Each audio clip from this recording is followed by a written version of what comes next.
Current electricity पर based एक conceptual question देखिए, जिसमें एक क्यूब है, इसके ए और बी दो डायगोनली अपोजिट कॉर्नर्स हैं।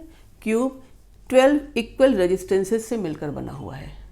बताना है ए और बी के बीच में इफेक्टिव रेजिस्टेंस कितना होगा। कैसे निकालेंगे?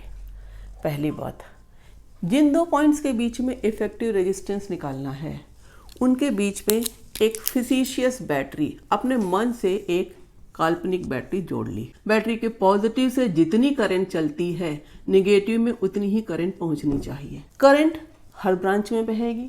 निकालना है ए और बी के बीच का इफेक्टिव रेजिस्टेंस। कैसे निकालेंगे? इनके बीच का इफेक्टिव पोटेंशियल डिफरेंस अगर V मान लें तो V इफेक्टिव को क्या लिख सकते हैं? V इक्वल टू IR, तो IR इफेक्टिव। एक क्लोज पाथ ले लें। वो क्लोज पाथ क्या ले लें? A से मान लिया O, फिर P, फिर B, फिर करंट ऐसे चली गई। तो अब इन पाथ में करंट कितनी होगी ये भी तो निकालना आना चाहिए। आने वाली टोटल करंट A पर I है। कितने हिस्से में बटेगी? 3 रास्ते हैं और हर रेजिस्टेंस सेम है, तो बराबर बराबर करंट बटेगी भी। तो हर जगह 1/3 ऑफ I यानी I/3 I/3 I/3 current but गई। O से देखो, 2 हिस्सों में करंट बटेगी क्योंकि दोनों रेजिस्टेंस सेम है, तो यहाँ पर फिर से क्या हो जाएगा? आने वाले I/3 के 2 बराबर हिस्से कितने हो जाएंगे? I/6 और I/6। इस पॉइंट पर देखो, ये I/3 आ रही है तो यहाँ पर 2 जगह बटेगी, तो यहाँ पर कितनी हो गई?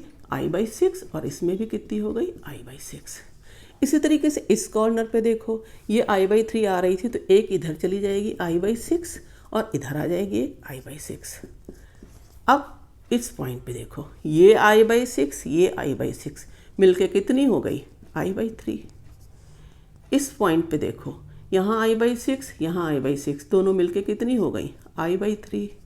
इस पॉइंट पे देखो, यहाँ से ये I/6 आ रही है, ये I/6 मिल आ रही है। P पर कितनी हो गई? PB में I/3। B पर नेट करंट फिर से कितनी हो गई?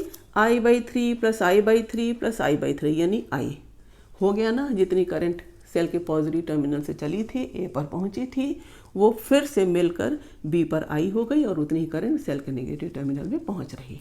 हमने ले लिया है कौन सा? Close path. तो हम सेल का नाम दे लेते हैं, मान लीजिए V। तो देखिए VAOPBV हो गया। A से O तक करंट I/3, रेजिस्टेंस R। कितना पोटेंशियल डिफरेंस हो गया? I/3 into R। O से P तक I/6 इंटू R। P से B तक I/3 इंटू R। अब I कैंसिल हो जाएगा। R इफेक्टिव कितना आ गया?